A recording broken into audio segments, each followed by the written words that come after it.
Good morning, everyone. I am Denison Jayasooria. I will moderate this morning's session.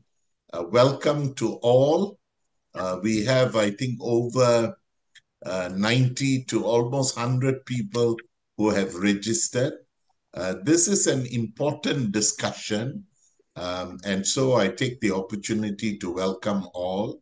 I see um, um, Judith is there, and I also see Yvonne's name, who are active repass people. There will be opportunity to make an intervention along the way after the basic presentations take place.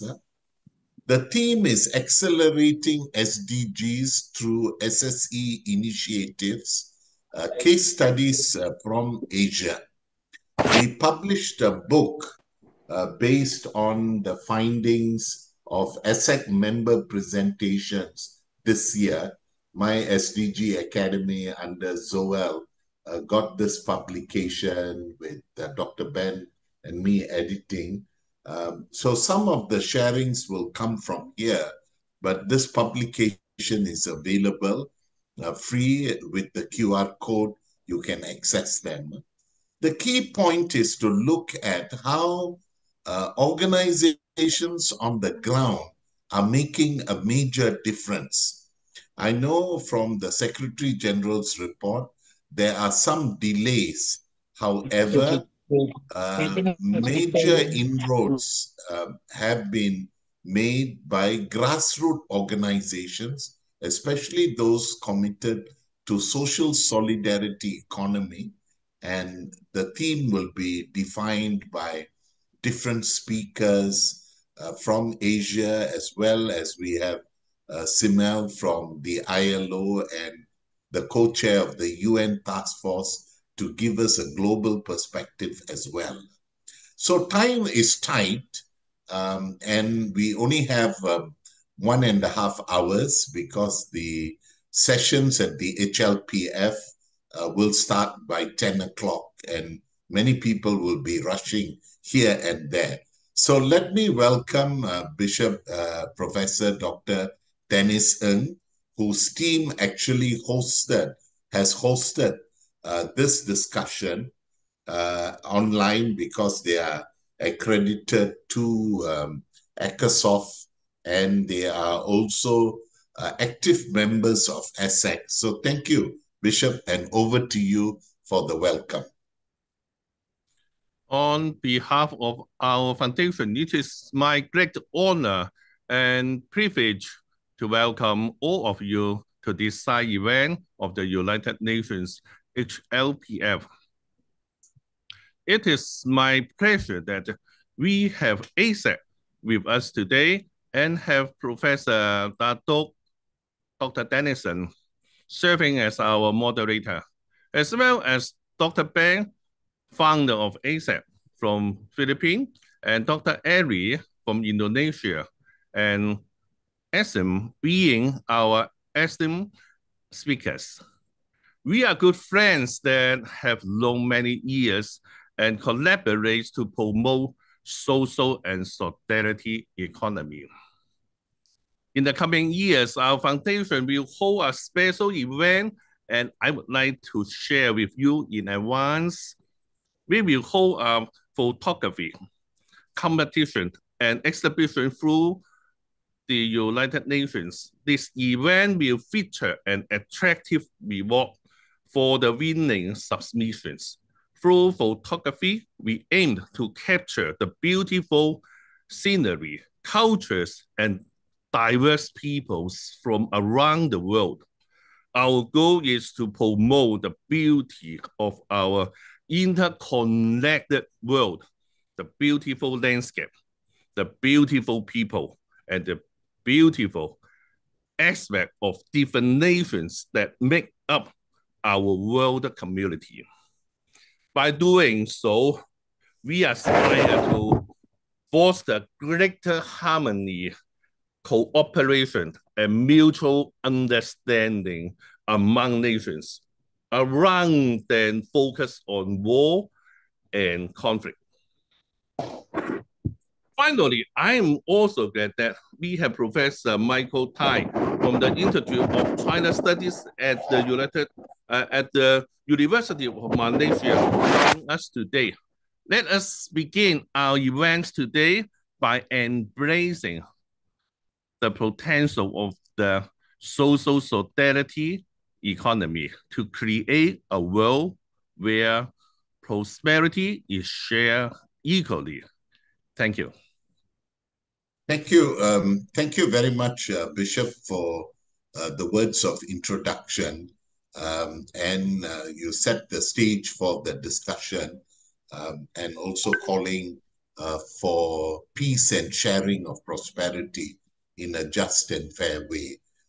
Let me invite Dr. Eri from Indonesia, who is the chair of ASEC at the moment, to actually provide an overview of ASEC and ASEC partners in Asia and how ASEC is making inroads on this theme of SSE and SDGs based on, I think, two discussions we have had this year, one in Malaysia and then the ILO-sponsored workshop in Bangkok. Over to you, Dr. Eri, and thank you for making time.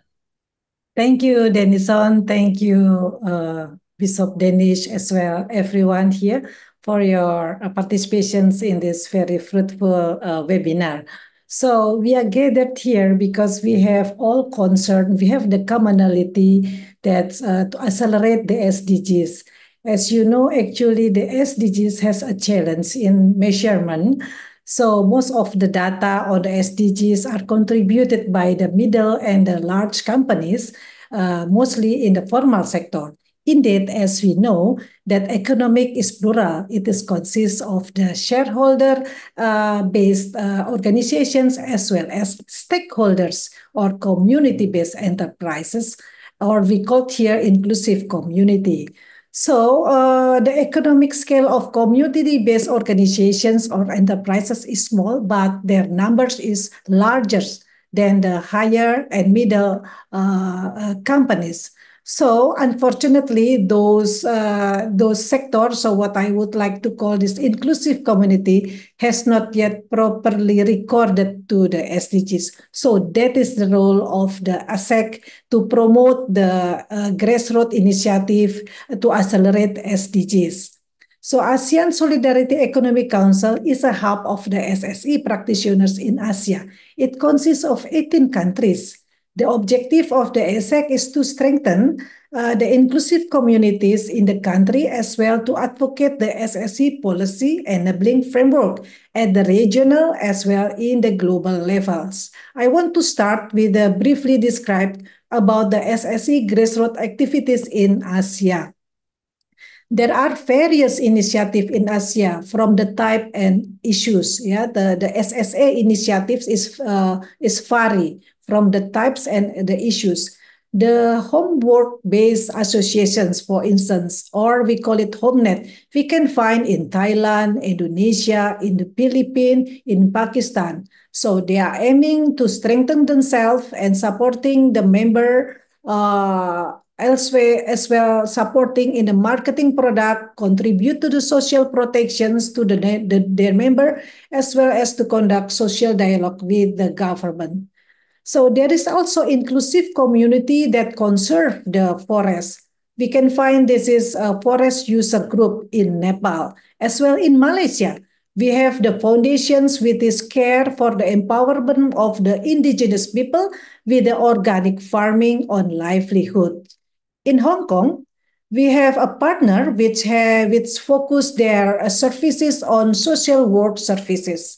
In Sri Lanka, we have LEADS. This is an organization with a focus on post-disaster program and protections women and children. In India, the last but not least, there is ASEFA with the missions to improve the economic, social, and cultural status of the rural communities through livelihood. So there is a lot of spread and the ASEFA activities spread in the 24 districts in Tamil Nadu, South India, and have contributed to the significant to the local economy. So I would like to, in the end, I would like to summarize that the SSE Grassroots Initiative in Asia has covered so many various issues and dynamic the local economy as well as strengthening the community resilience. So now I would like to share about the program of the ASEC itself. So the ASEC program is one of them is to strengthen the capacity of the members. During the pandemic, we have conducted the online SSE Academy with the aim to share the practice of the organizations in applying the SSA values and principles. It has contributed as well with the building the SSA curriculum collaborations with the University of the Philippines. So continuing the SSA Academy, we continue with the building the SSA curriculum and conducted the first TOT, training of trainers to the ASEC members in 2024 and attended by the 8 countries. So this is the strategy to strengthening, to promote the SSE in the Asia. Now, the last objective of the ASEC is on advocacy. In January 2024, ASEC, with the collaborations of the APPMG SDGs in Malaysia, has conducted the conference on building inclusive communities via SDGs. As the term of the SSE is not well known in many countries in Asia, so then we think that the case study is the best tools for advocacy. The case study of the SSA member has been presented in this conference and has improved the understanding of the participants on the significant role of inclusive communities in achieving the SDGs. In 2024, ASEC has just built the SEC Year's Roadmap to promote the SSE SDGs in ASEAN. So ASEAN is Southeast Asia Government Association. So ASEC will conduct a side event yearly along with the ASEAN Summit. It will start next year with the ASEAN Summit in Malaysia. So, however, we are not only the continental network, not Asia, but as well we are networking together with the RIPES. This is the Intercontinental Network in promoting SSA. ASEC has strengthened with the RIPES, ASEC has strengthened the network with the other continent and conducted the global advocacy. ASEC has well partnered with the ILO to support the ILO research on mapping of the landscape of the SSE organizations and enterprises in Asia. So, dear ladies and gentlemen, dear colleagues here, so I hope that today's discussions, we will listen the sharing from the ASEC case study. I hope this sharing will strengthen our network to influence the effective advocacy on SSE SDGs at the global level. So thank you very much. I give it back the floor to Denison. Thank you. Thank you. Thank you, Dr. Ari, for highlighting the initiatives, the many initiatives among ASEC members, especially in Asia, and ASEC's objectives in building capacity through the SSE Academy and the lot of webinars and training programs and courses, and also the advocacy that you have highlighted. I think these are significant contributions, and later we will hear from Dr. Ben about the ASEAN agenda as well. Let me pass on the time to Simel, because she told us that she has to rush off to catch a flight. She is in Washington. I met up with her at the HLPF. We also met up at Bangkok recently. I missed the time, but spent the last few minutes on the Day of the Cooperatives at the HLPF, which was quite an interesting presentation of cooperative actors on SDGs and their agenda. Now, REPAS has been very active in the UN task force, and Yvonne and others were involved even in the drafting of the declaration on SSE. And ASEC is a partner member of REPAS. And so we are very thankful that we have the co-chair of the UN task force, and also at the Asia level, ILO has been a key player through the country mapping. And Ben, Dr. Eri, myself, and others from ASEC have been quite active. And the Bangkok workshop was quite a landmark for Asia Pacific and UN SCAP as well. Over to you, Shimel. Thank you for joining us. I know you have to rush off, but thank you for taking time. Thank you so much, Denison, Eribo, and ASEC friends. Indeed, ASEC is a key partner for the ILO in the Asia-Pacific region on bringing visibility to the social and solidarity economy from policymakers. And as Eribo said, this meeting is happening at a pressing time. The high-level political forum is also discussing this issue of the SDGs, accelerating the SDGs, that so few of them are on track, like 15% are only on track, the rest are even regressing. So in this moment, I think it's an opportunity to reflect on the role of the social and solidarity economy and how it does contribute and how we can show how it contributes. As Denison said, at the ILO, we are the lead United Nations agency, not only as co-founders of the UN Task Force on the SSE, but also having a resolution of our own, in addition to the United Nations General Assembly resolution on advancing the social and solidarity economy for sustainable development, which was adopted last year. We have, as ILO, adopted one on decent work and the SSE the year before, and we have also a strategy and action plan around it. And why the ILO takes the SSE at heart? Because of the mandate of the ILO for social justice, decent work is well aligned with the values and principles of the SSE, with people-centered model equipped to address the social justice, decent work challenges. Now, one thing Eribu mentioned is that the SSE contributions to SDGs are not well accounted for. And it is an important, I think, observation. Some, of course, are accounted for, but it's not accounted for in a systematic manner. And so we have, toward that end, initiated the statistics of the SSE to better account for the social, economic, environmental goals.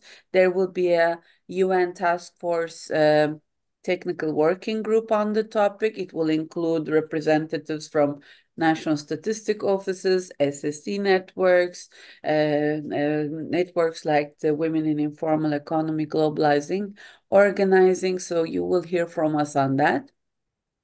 And the ILO is a custodian of 8 of the 16 indicators of SDG 8 on decent work and economic growth. The unit which I had, Co-op Social Solidarity Economy Unit, has been around since 1920 and is the only of its kind in the UN system. We wish there were more, but it continues to be the only one of its kind. And in our work on cooperatives, we uphold COP values and principles. We have an ILO recommendation on promoting cooperatives that many of our member states, including those in Asia, have used to reform their cooperative laws and strategies. And now we are working toward guidelines on decent work in SSE for legislators as well. Coming to Asia, yes, there has been these 2 stages of research mapping the SSE, how it compares to the international definition that was adopted at the International Labour Conference, and and what exists on the ground that is different from what's in the definition. So Cambodia, Mongolia, Thailand, Vietnam are among the countries that have had this research initiative. And I think the work needs to be on multiple grounds. Yes, how to enhance, strengthen the grassroots initiatives, connect them to those services and resources they may need. And then at the institutional level, ensuring that support institutions are in place, whether these are for legal or financial or educational purposes. And then at the policy level, ensuring that there is a conducive policy environment. Now, you have heard both Eribu and Denison mention the Bangkok regional workshop that took place last month. And from this, countries have come up with initial national action plans. So we are very much working toward getting these into discussion mode in the countries, back in their countries, and start moving them forward. And next year is, Denison also mentioned that he came last week to this workshop, this event, hybrid event at the high-level political forum. This was for a soft launch of the UN International Year of Cooperatives. This will be the second time, and it's happening next year. So this will be an opportunity, I think, to reflect on the critical role of SSE entities like cooperatives in sustainable development, but also have a little bit more dialogue, especially in countries where cooperatives may be better known, but not so much the wider social and solidarity economy. So this is something we also hope to do for next year. And then next year is also the Second World Summit for Social Development and 4th International Conference on Financing for Development. So entities like ASEC, RIPES, UN Task Force, we will make sure to highlight through side events the contribution of SSE and the needs of the SSE in relation to these topics. And yeah, I think I'll stop here, Denison. Thank you for your dedication to this goal and your partnership, and looking forward to our continued collaboration. Yes, thank you. Thank you very much. I just thought before you have to rush to the airport or something, you told me. Do you want to make a comment on the Secretary General's report Sure. on SSE, which the UN Task Force and others have provided input, which Sure. can be a good framework? Thank you for giving me the opportunity. Yes, the UN General Assembly resolution. I see also my colleague Matthew Cognac from the UNDESA here, and he's another good ally for capacity building events, including on the SSE in Asia Pacific. If member states make a request for it, he can follow through. So like we discussed in the Bangkok workshop, very important that we engage in the Asia-Pacific region through the UN offices, but also getting to the governments to make these requests to UN offices like ILO, ESCAP, UN, DESA, and maybe Matthew can say how we can make those requests. With respect to the UNGA resolution, there were 4 action points. One is for member states to bring on SSE programs and policies and actions to create a conducive environment. The other one was for the UN agencies to take the SSE into their programs and work. The third was for financial institutions, development financial institutions, to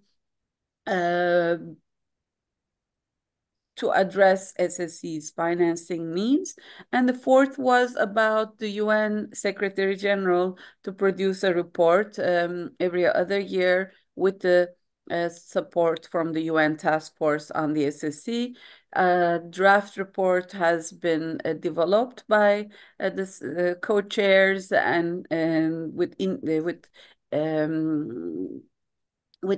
inputs from the countries, and these different entities. We had, I think, let me tell you exactly, 15 governments, 8 UN entities, 6 international non-governmental organizations, 2 intergovernmental organizations, and 1 development bank gave their inputs. So we built this report. It's in its final reading. It's open on my computer as we speak. So it should be submitted this year, and it will be discussed at the General Assembly this year. And we hope this will create more momentum and interest among the member states. Hope that covers it, Denison. Thank you. Sure. Thank you very much, Simel, for your intervention, especially the role the UN Task Force is playing. And in that process, our international partners, REPAS, that is observer status at the UN Task Force. And I think that document has become the basis of our advocacy. I think Ben will discuss it later. Advocacy to ASEAN countries and also to Asian countries, because with the legitimizing of it through the UN process and the Secretary General's report, then it becomes easier to convince governments on these as a national development agenda. And some of us are pushing that in ASEAN countries as well as in other Asian countries. Thank you very much for that. Yes. Could I ask for Matthew, since he's here, to say in 1 minute how UN can help advance literacy in the region? Sorry, no, it's okay. Simel, was Matthew the one I met with you outside the hall? Okay. I sort of recognize you, Matthew. Thank you. Well, thank you so much, Denison, and also Simel and all colleagues. It's a pleasure to be here. And I sit in a building which is just behind you, Denison. So at least virtually, we're very close to each other. I am with UN DESA, the UN Department of Economic and Social Affairs, and specifically in the division called DISD, Division of Inclusive Social Development. And we believe that, as was said earlier by other colleagues, it's very important to remember our promise of 2015 that we would not leave anyone behind. And so what we endeavor to do is not to leave persons with disability behind, older persons behind, young people, women, indigenous people. And we do that working for their benefit with the provision of capacity building. A lot of this is attributed also to families, and we have a component that is, or a unit that is dedicated to cooperatives as well. And so we, of course, agree with you when you were saying earlier, I think it was the lady from ASEC, that so much of the data that we receive is invisible, because what we receive is a lot of times the product of GDP generated by larger corporations, and not the small, medium enterprises, and not the small cooperatives, and not the social enterprises. And so we're very keen at this and specifically at the ISD to associate in whichever way that we can. I was closely involved in the support to the resolution last year that was adopted in April of last year for the SSE, and also very happy to see that that resolution actually not only endorsed but used as a foundation the definition of the ILO from the ILO resolution on the SSE, because up until that point, there was not a universally recognized definition for SSE. So what we would endeavor to do is to perhaps keep in touch and see in which ways we could be associated. We'd be very keen to do that. We'd be very keen to seek ways in which we could provide some training capacity building as well. I was very happy to hear that ASEC is already working very actively on capacity building and training. If there was opportunities to associate, to join forces, please do count on us. And as Simel said, the way that we operate is based on requests made by member states directly. So we would need to, not push through our capacity building, but receive a request from a member state addressed to us and or to some of us, and by which we could then more legitimately become engaged. So once again, SSE is a very important topic to us, and we look forward to our collaboration. Thank you, and thanks, Simel, for the heads up. Thank you, Matthew and Simel. Matthew, you will definitely hear from us from Asia, especially in the agenda for ASEAN and also for South Asia and East Asia that we have in mind. Thank you. And maybe you can leave your email contact in the chat box that we can get in touch with you. Thank you. Now, we all know that Asia is really huge, not only in land space, but population, countries, and so forth. It's tough to keep in touch with such a large group. But we thought the next three presentations will capture the essence and dynamism of the work. It might not be comprehensive enough to cover, but at least it will give us some framework and picture. So we've asked Kumar to draw grassroots experiences from South Asia. We have asked Michelle from Hong Kong, China, to cover something on social work and SSE. She's a lecturer in social work in Hong Kong.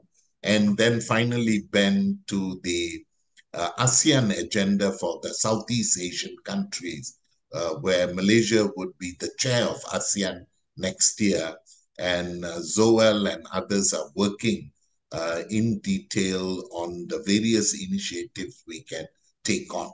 So first to Kumar, then to Michelle, and then finally to Dr. Ben to wrap up. Dr. Denison, can I make an interruption that I'd like to invite everyone to take a group photo first before we hear the presentation of our speakers.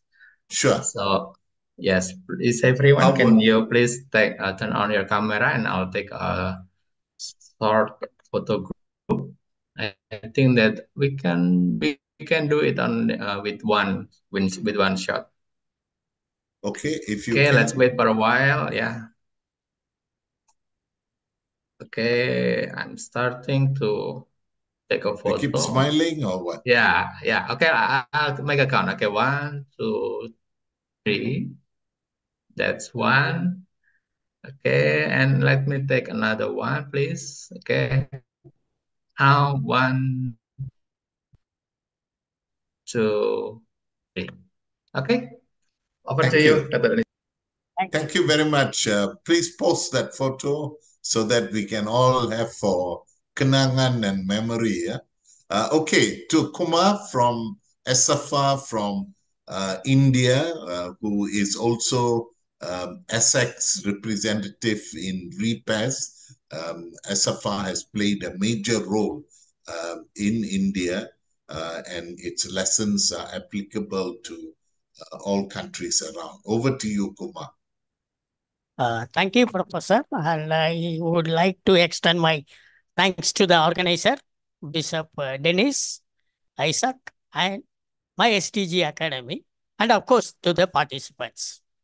So in the recent years, the social scientists all over the world believe that SEC plays a crucial role in advancing SDG by fostering inclusive growth, promoting sustainable practices, and emphasizing marginalized communities.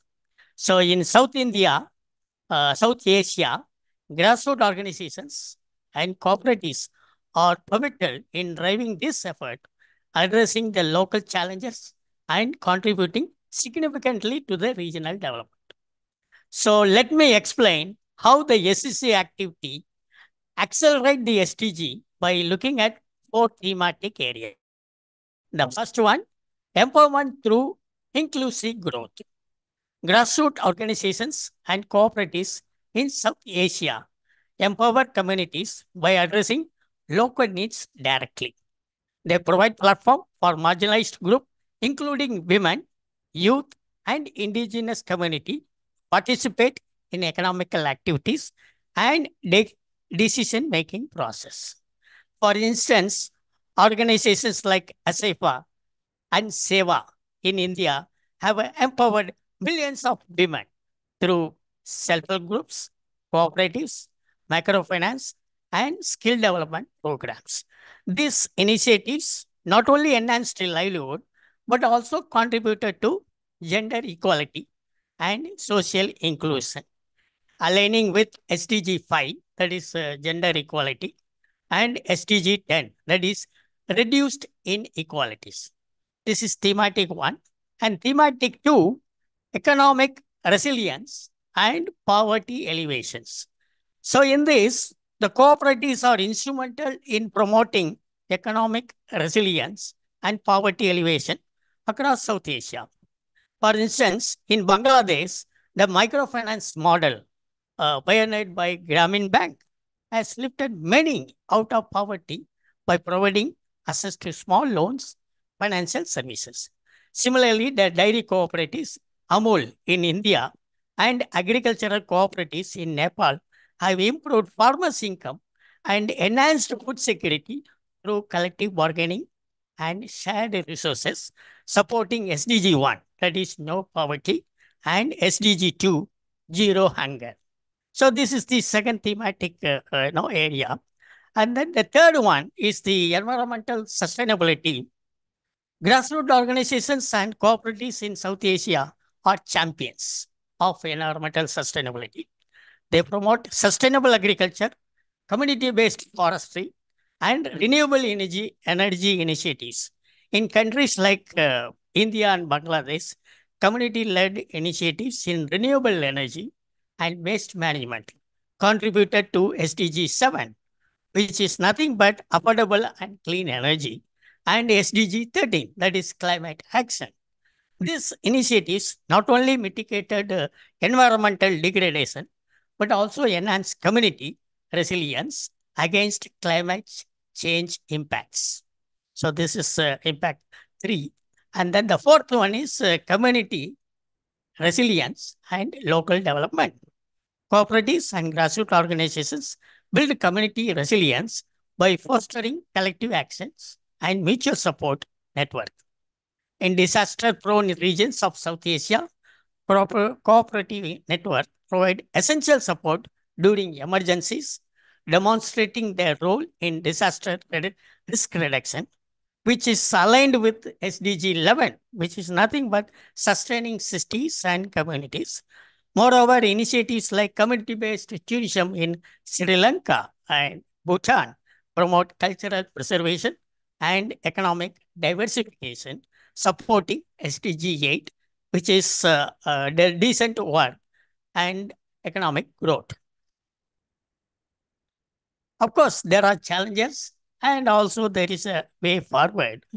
Despite their significant contribution, grassroots organizations and cooperatives in South Asia faces challenges such as limited access to finance, inadequate infrastructure, and policy constraints. Addressing these challenges require strengthened partnership between government, civil society, and international organizations. Policy recognize and support SSE initiative coupled with investment in capacity building and technology are essential for scaling up successful model and ensuring sustainable development outcome.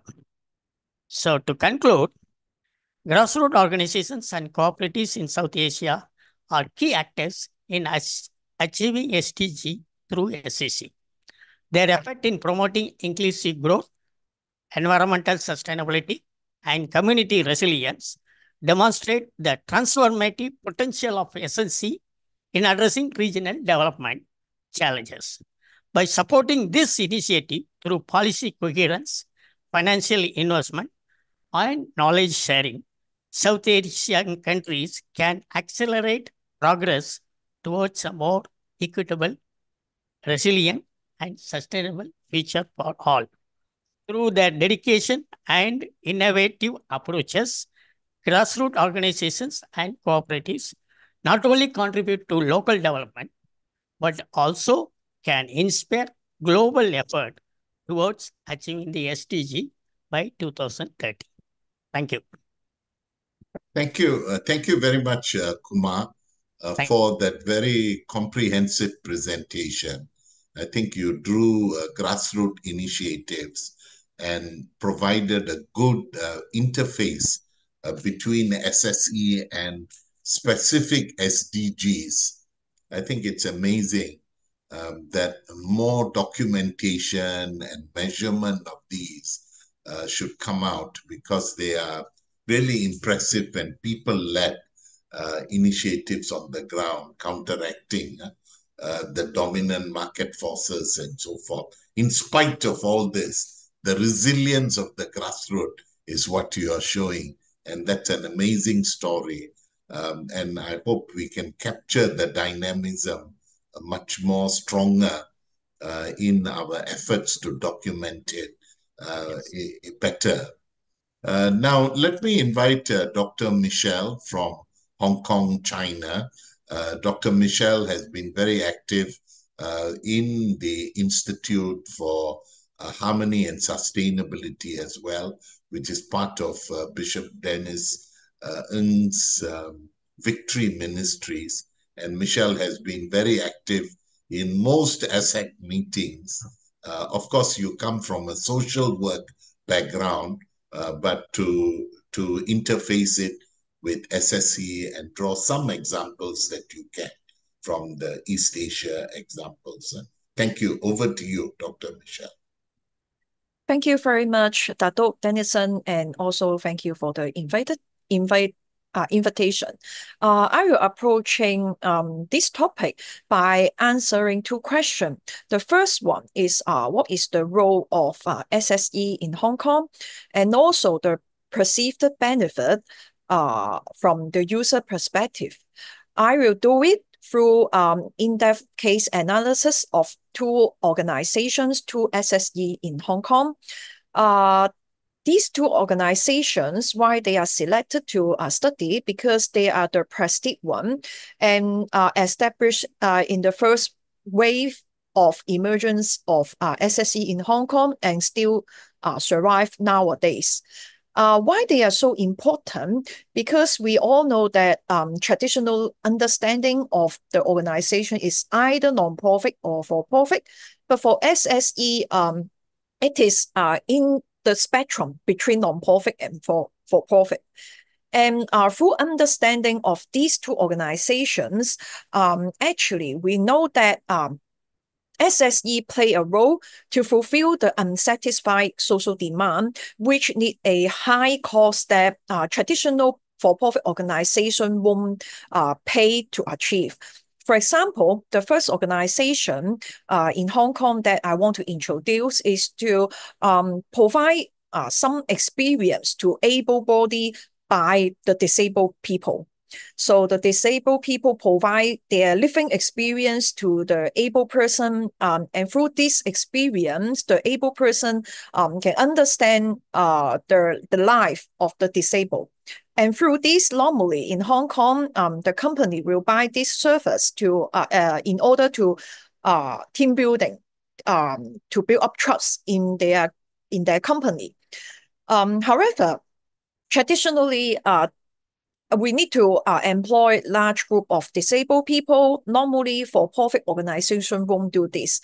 But this organization try to make use of the characteristics of the disabled, which is also their strength, to lead the experience, to inspire back the able body. So this is why they are so special.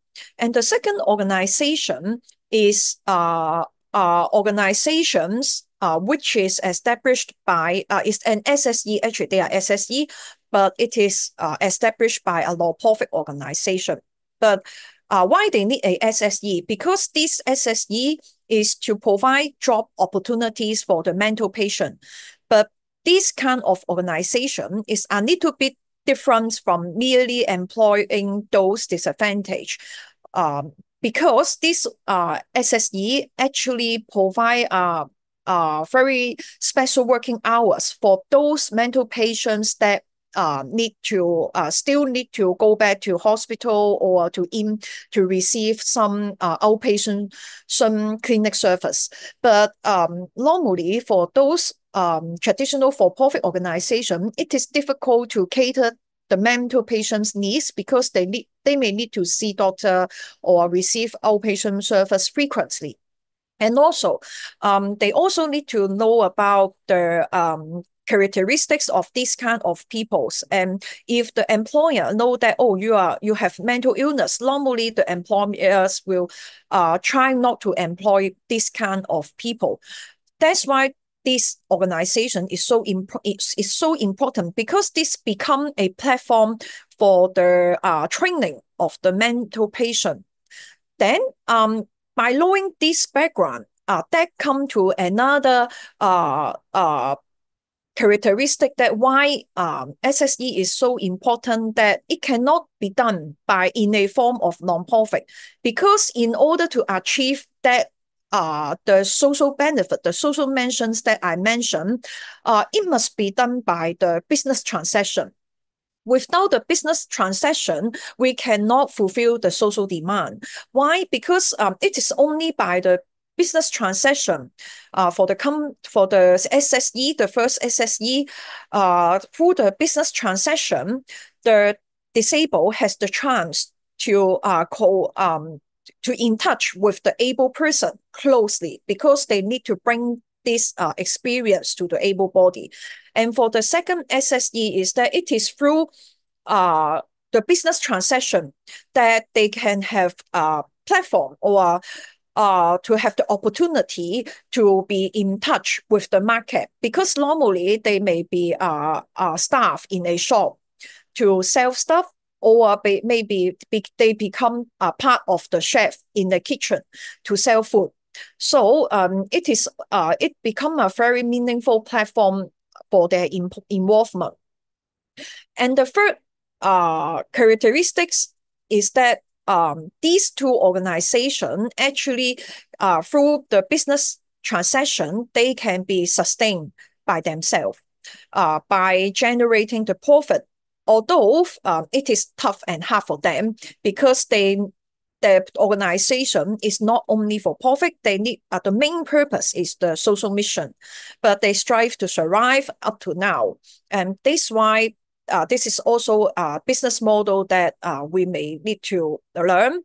And also, in order to become a good practice, normally they don't want people to know that they are organization that for the social purpose. Normally, they just not like this, but end up it is the people, the user finally discover that, oh, actually this is an SSE. But because of the quality of their service, they also earn the prestige in the market for also for the for-profit organization, and they also become the pioneer that can inspire other non-profit or for-profit to adopt their model. Yeah, because of their courage, because of their innovative approach, make the others know that, okay, oh, it works. Actually, it works that we can integrate the social mission in the for-profit for-profit business transaction. So this also become the pioneer. And also from the employee's perspective, from the user perspective, through the SSE, actually the employees also feel that they can have the meaningful engagement, also have individual-based and relational-based empowerment. What is the meaning of this? Is that the meaningful engagement is that they think that they become a competent person, that they can earn their living. They can earn their own living, and they can also sometimes maybe give the pocket money to their relatives, not only the one that receive help, but they can also help the others. So this is a very real-life experience that they can experience the empowerment and growth, and which is a very wonderful way for the to build up their confidence and capacities. And finally, I know that maybe time is short. It is that through these case studies, we know that social workers play a very important role here, because in order for this kind of user to work in this organization, social workers play an important role, for example, to facilitate the communication between the boss and also the employees. They need to understand their characteristics. And also between the employees, actually from their sharing, they also share that they also have many job dynamics, because they are also newbie to work. So they also have a lot of working skills, social skills need to work. Sometimes even among the employees, they may have a lot of conflict and quarrel with each other. So social workers also need to play a role here to solve their conflicts, to facilitate the understanding in order to make the the daily work possible. So I hope that this experience in Hong Kong can be as an example to share with you all today. Thank you very much for your coming today. Thank you. Thank you, Dr. Michelle, for that intervention on leaving no one behind, especially disabled people, your Hong Kong model, and interfacing SDGs, SSE with the business model, not for exploitive profits, but more for business model for sustainability, for professionalism, and so forth. I'm sure there are many more examples from China, Korea, Japan, and all, but I'm sure time is difficult to compress everything within. So thank you very much. Now, the last person on the panel, I think intentionally we've kept Dr. Ben. Ben could make some observations from the above 4 or 5 presentations, but more so the ASEAN agenda and what is our plan ahead in terms of the advocacy agenda and the promotion of SSE SDG in the Asia area, especially in ASEAN, which is a subset of Asia. Ben, over to you. Thank you for being part of our discussion today. Thank you, Dato, for this opportunity to share some plans for the promotion of SSE in ASEAN. And also I'd like to take the opportunity to thank Bishop Heejin Ahn for hosting and making this hybrid event possible. I'd just like to ask Chandra to share my presentation. I purposely use this so that participants can have a copy of this presentation, because I'll just be brushing through the presentations. Let's go to the next slide, please. Now there are rationale for developing an agenda for um, advancing SSE in ASEAN member countries to promote the achievement of SDGs. Of course, we noted that social sustainable economy, or SSE, is a transformative response to the failure of the mainstream economy to redistribute wealth and income more equitably and to eradicate poverty. Now, while SSE as a concept is not generally recognized by people in Asia, there are terms, that or concepts that exist, like sufficiency economy in Thailand, collective economy in Vietnam, economy that serves society in Mongolia, people's pioneering economy in Philippines, grassroots of community economy in many Asian countries. Now, these is the stakeholders. These are people and organizations involved in production and distribution of goods and services in accordance with the values and principles of SSE. So next slide, please.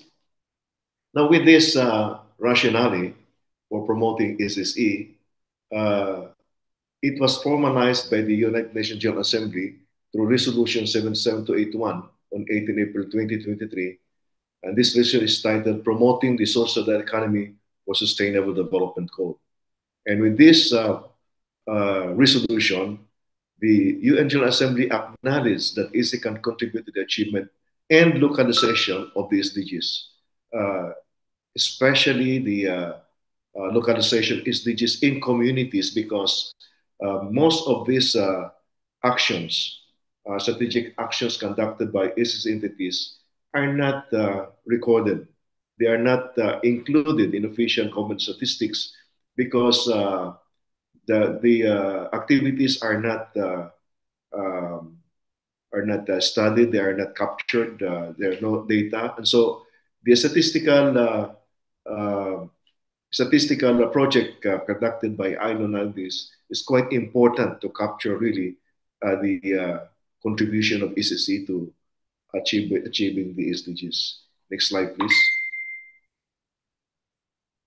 So there are many types of SSE entities that operate in many countries in Asia, like cooperatives, associations, mutual aid societies, NGOs, foundations, so enterprises, and also the informal or unregistered self-help groups mentioned by Kumar a while ago. Yeah.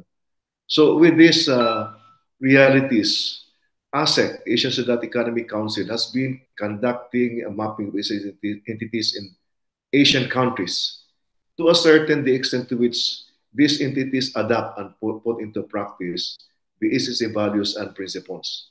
And these case studies has now been published in a book entitled Building Inclusive Economies through SDGs and SSE Initiatives. I have seen in the chat channel that Zul Ang of My SDG has already sent you a link to this book by APPGM SDGs. Next slide, please. So ILO convened a regional workshop on SSE held in Bangkok, Thailand on June 18 to 19, 2024 for the purpose of discussing ways of strengthening the contribution of SSE to decent work and SDGs in Asia and the Pacific.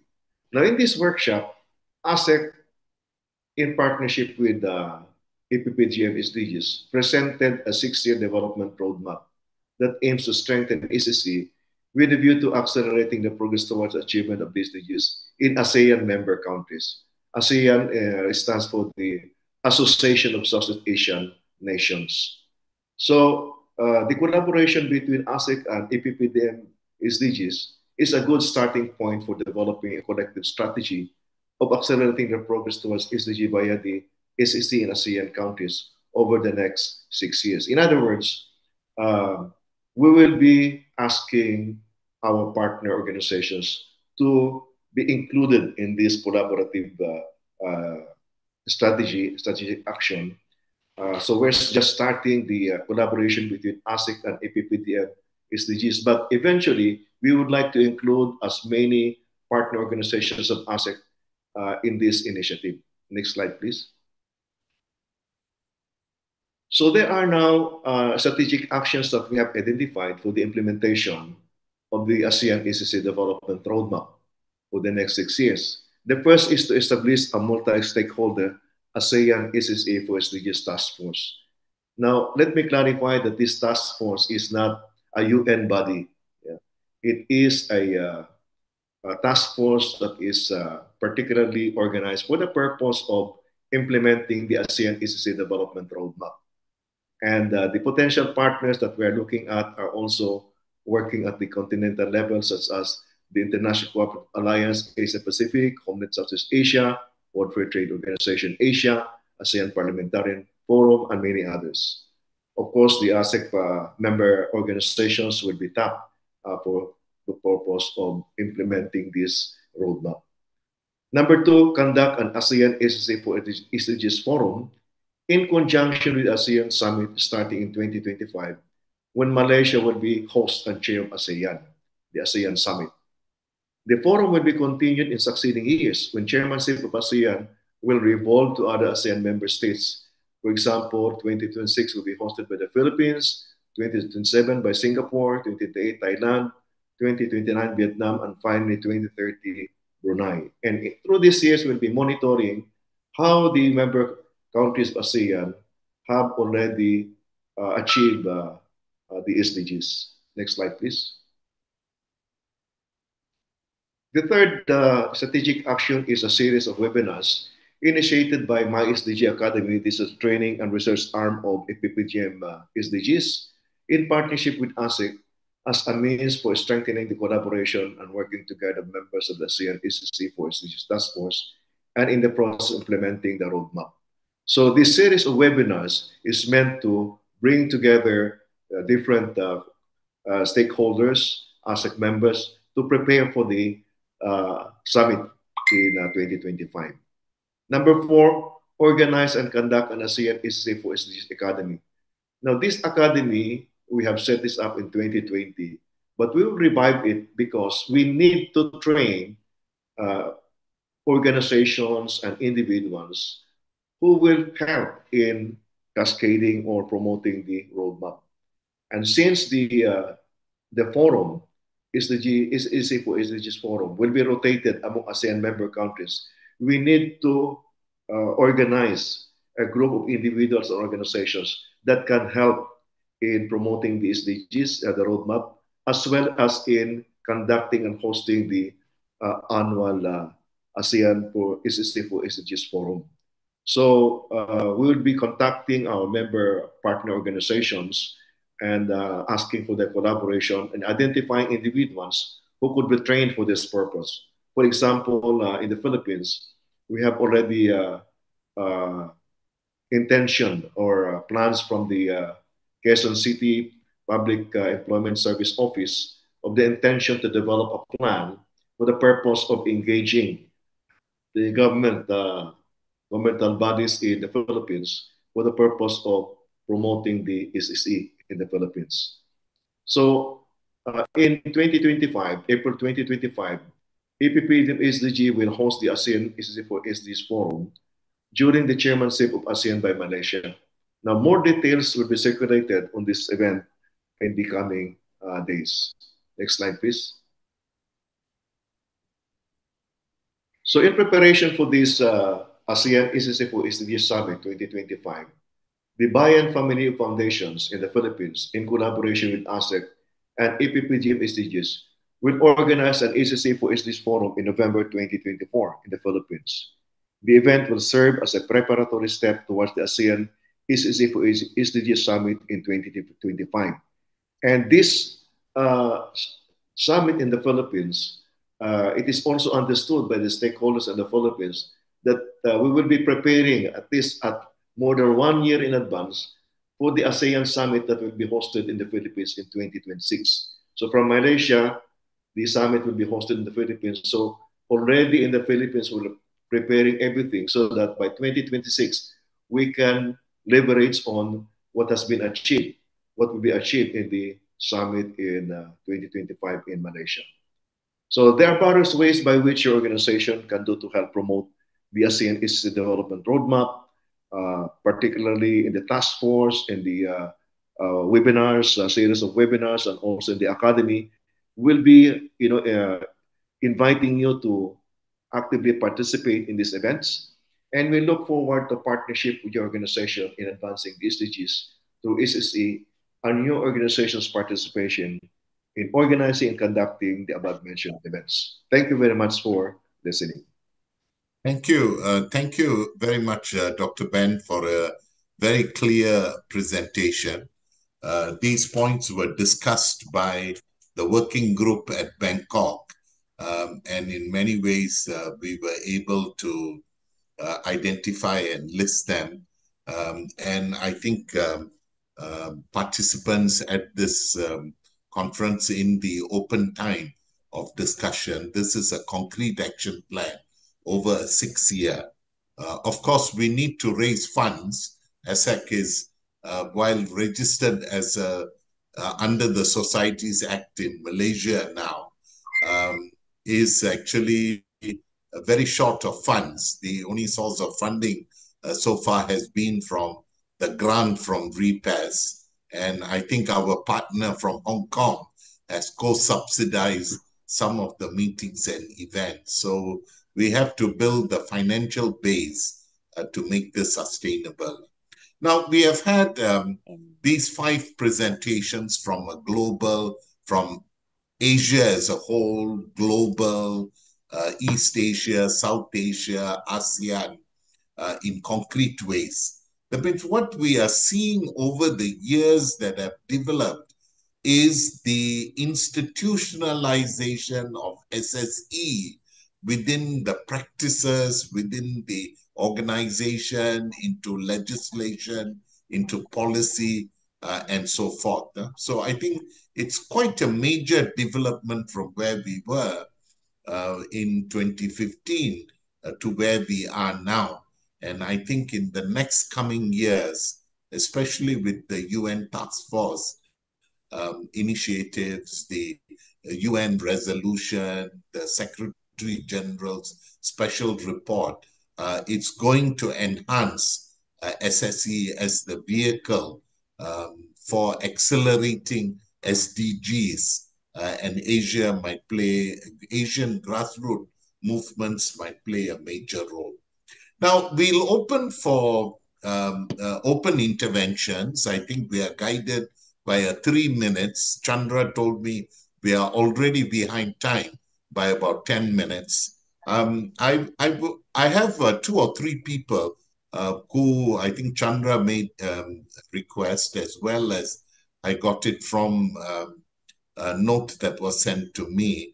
I would first invite Pumsap from Thailand.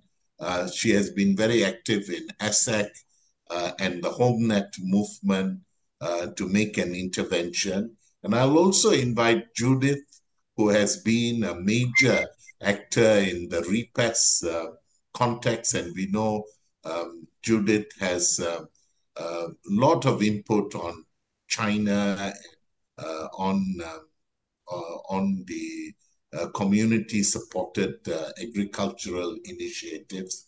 And I also thought it's significant.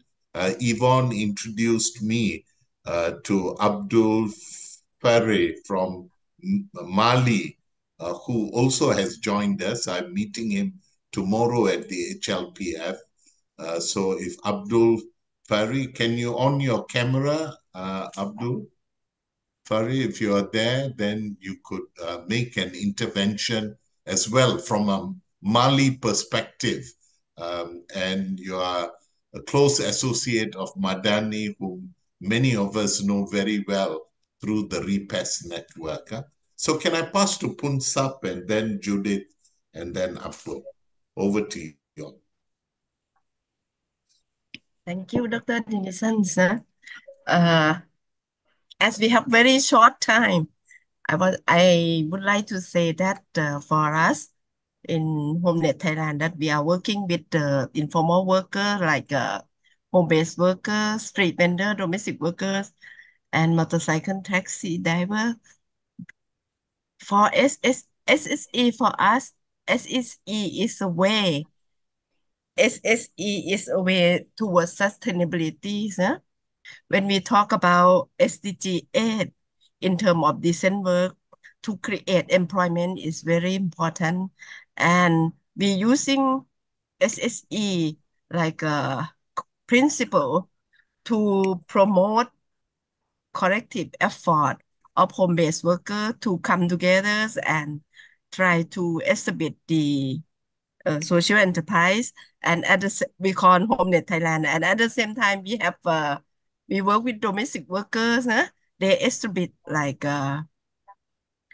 Home Care Thailand in terms of providing services on domestic work. And we also try to work with the employers and subcontractor to work together to move forward in terms of the better economic situation.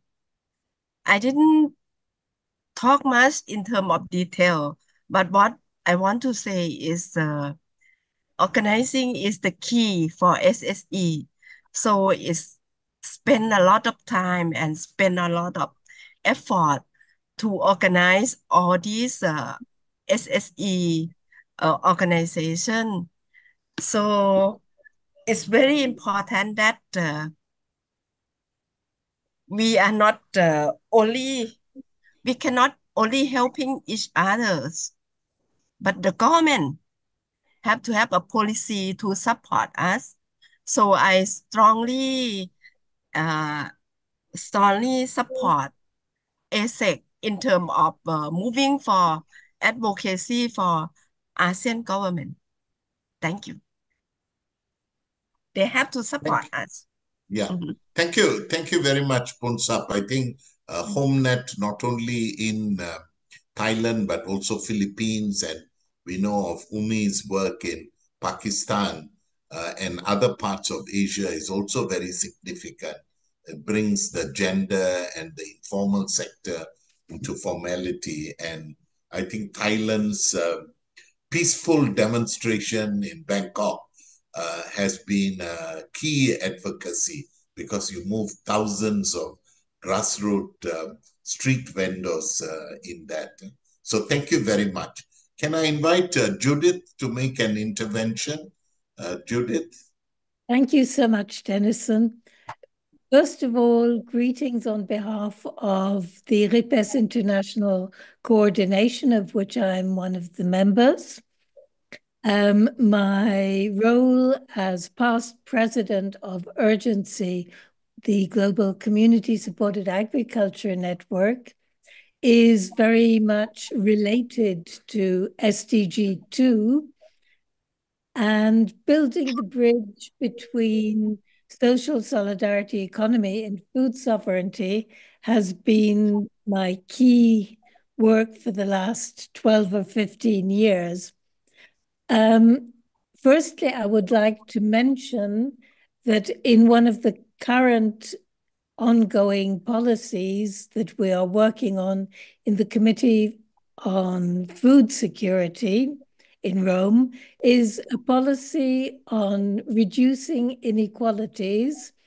And although the final vote will be in the session next October, for the moment, one of the articles contains a reference to social and solidarity economy, which is a first over and above the ILO. So this is something we can all use in our work after October, and it's extremely important. The second thing is a request I would like to make. I received an email this morning from somebody in the Department for Social Protection in the FAO this morning for references to articles and case studies that refer to food and agriculture and social solidarity economy. So I would like to include some from Asia. Obviously, as Denison said, I have very close links with the Chinese Community Supported Agriculture Network and should be able to get something from them.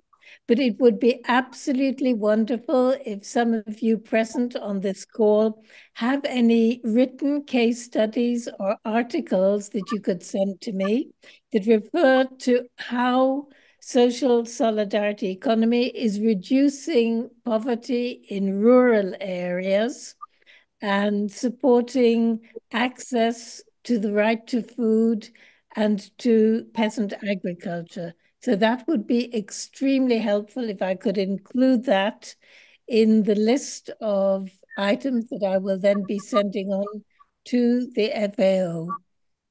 So that is both a little update and a request to everybody here. Thank you. Thank you, Judith. It's really nice to see you after a long while. I'm sure if you could just pen your email address or something in the chat box. I did alert Ara, who is head of our community farm team to be in touch with you as well. So I think you might get an email. Ara is here. Ara, if you wave your hand, she is the one coordinating our project. And I'm sure in Indonesia, Philippines, Thailand, especially Thailand, I know they are large partners and as well. So I'm sure we'll be happy to... Pleased to meet you, Ara. Yeah. I told Ara to invite you, Judith, to Malaysia. I'm not sure whether you're scheduled and, so, but thank you. Thank you very much. Can we have Abdul from Mali? Abdul, it's so nice that you have come to New York. Although I was at the HLPF, we never met till Yvonne alerted me, and we are meeting tomorrow for coffee. But happy to see you today. Thank you. Morning, everybody. My name is Abdul. I'm the technical director of CAI Regional Council in Mali. This is the regional level community in charge of coordinating and implementing development action. But I think that that achieving a sustainable development objective, the regional council is the key for the implementation of flagship action in order to achieve food security, women empowerment, health promotion, consolidation of environment. And so I think that the sustainable development objective, that land is almost arrived. I think that the better involvement of sector, all the especially local authorities, whose development plan address the issue of solidarity, economic and social development. I'm very glad to be there with you. It's my first time. I have appreciated very, very well with all the presentation. I think that tomorrow we will get a big discussion about everything who can help us to join the objective sustainable development. Thank you. Thank you very much, Abdul, for your intervention, and it's good for Asia to touch base with Africa. Thank you for your intervention. And can I open it up? I asked Chandra whether there were indications of anyone wanting to ask a question or make a comment, or even other speakers. I still see Simel and around, or Yvonne, if you wanted to make an intervention or any comment on the ASEAN plan or any area. Okay, I see Yvonne. Yes, Yvonne? Yes, thank you very much. Hello, everybody. We'll just add one item which I think is interesting here, is that within the UN Task Force, we are also working regionally in Asia, but also in South America and in Africa. So in some way, there are similar initiatives to the ones we're talking today. One of the biggest challenges will be to convince countries. So we need national networks or networks in different organizations in different countries to push, because what we do have something now which is started. For example, in South America, the Economic Commission, which comprises all countries in Latin America and the Caribbean, also collaborates with the Latin American, we pass Latin America. So there are more and more countries aware. There's a network of 6 countries also supporting SSE, which was created earlier this year: Mexico, Colombia, and others. And in Africa, there's the African Union, which will adopt next month a 10-year policy for SSE. African Union is all the African countries except one. So there are ways of going forward. And we have to tell the countries where we meet them that all the countries in the world adopted the UN resolution. They also were in Geneva when they adopted decent work and SSE. So the countries of the world have endorsed this, even if it's not the same ministers, it might be foreign affairs, but we can tell them that they adopted this. And for example, SCAP, which is the Asian UN body, is also working in the UN Task Force. However, we know, and more or less we understand, that it's very tough within SCAP to get SSE recognized. But we need to start someplace. The UN resolution was supported by Indonesia and Mongolia. Mongolia was very supportive of SSE, the UN. So we have to move and maybe try also to organize workshops or in some way connect with SCAP, even if it's not on the high list of priorities. But I'll stop here, and thank you very much, and good luck for the future. Thank you. Thank you, Yvonne. It's nice to see you as well after quite a long while. And for that intervention to give that SSE and SDG has a real global task force with the other continents also active. Thank you.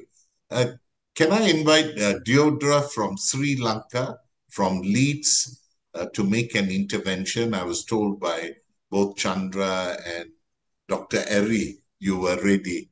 Nice to see you, Deodra. Thank you, Dr. Denison, and Bishop Nang. Thank you for always being welcoming to us. One of the areas that we've been thinking is we have to think about the youth. And when we look at the Sri Lankan context, the area that we really see is whether it is the northern province, where we've had a conflict for many years, or whether it is the need to have the SSE going into and working with the youth.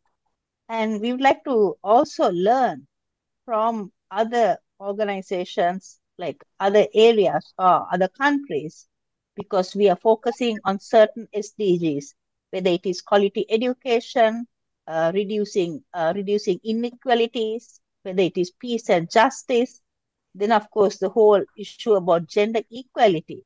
And all this can be done through a partnership, and which is also like in number 17 of the SDGs, like the partnership goals.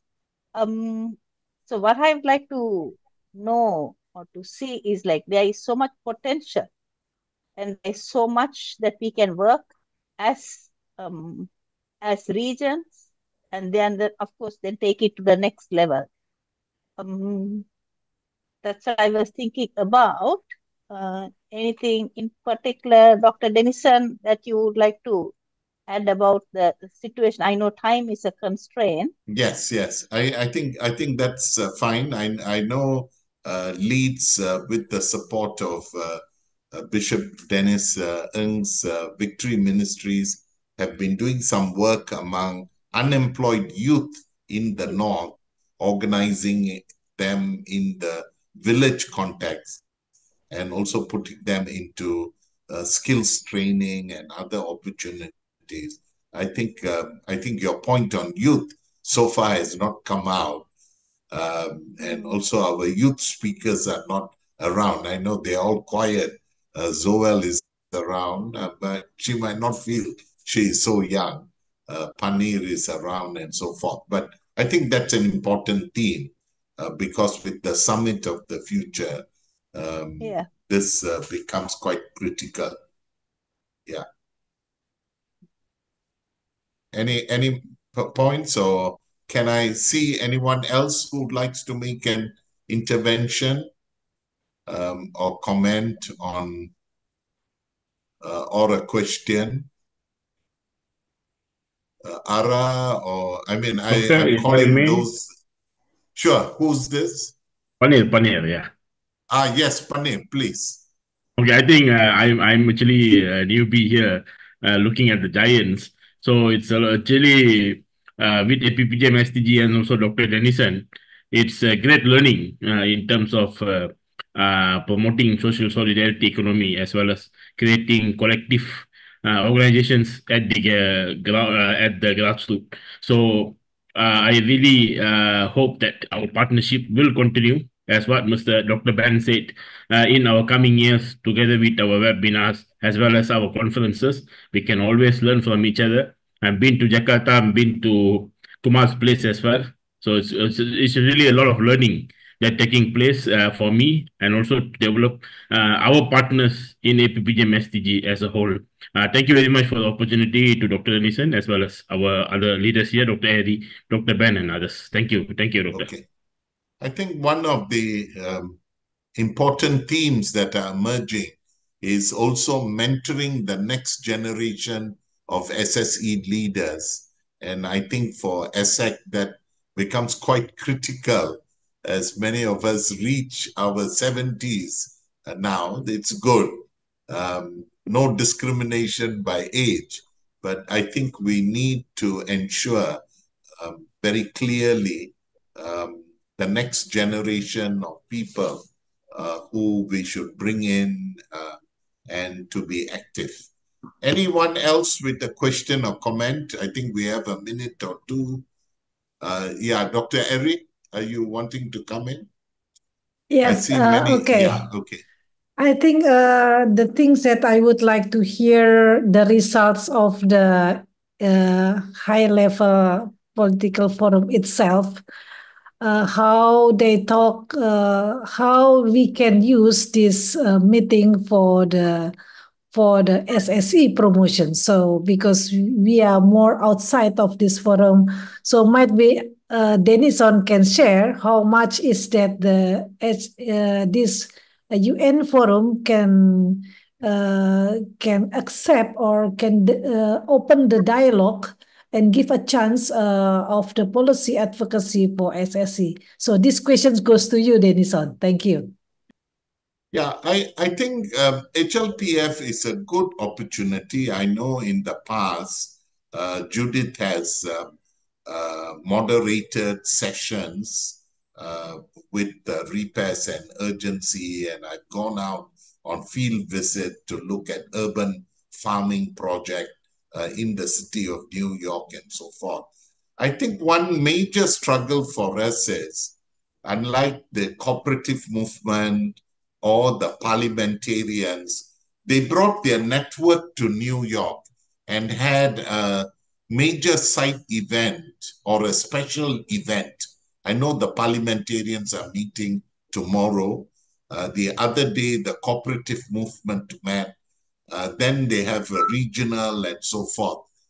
So it is actually lobbying within is one key area. So side events is a possibility, but more so in the ministerial declaration to get it in. We have the major groups and stakeholders movement, which is around, but there is no dedicated SSE agenda within that. So there is a lot of advocacy to use the UN institution. And I think Bishop Denis Ng's foundation was quite keen to, after they got ECOSOC status, to assist in this process. So a side event is one, but the side event is also among us So we need to move into the major groups agenda, and people need to attend the daily meetings, the preparation, because there is no dedicated thematic area in the major groups on SSE. But it could be a sub-theme under NGOs, but you got gender, you got indigenous people, you got HIV, LGBT, sorry, and so forth as advocacy groups. I think there is the opportunity, and of course, the major effort is through the VNR to input it at the national level. And that is why I think some of us felt it is easier to grapple with ASEAN. UN SCAP is a big agenda. There is the civil society movement, which is an engagement process through UN SCAP. So there are formal mechanisms the UN has created, but our partners need to be active. And then you got other networks of international NGOs that are promoting SSEs here. But it's a costly affair to come and do, but online is possible. But we need to strategize in that context. So that's from me briefly. Chandra raised his hand. Yeah, Chandra. Oh, okay. Yeah. Just like to make like announcement to all of you that ASEC will have another webinar in the end of this July. So keep informed that we will send you the invitation also. And about of it that we will also, the ASEC will conduct a training, online training for everyone. So it can be participate for everyone, including the youth, because we will prepare it to map the more broader network of the SSE in the Asia, and also to induce the youth to understand the perspective in their economy. That's all the announcement from me.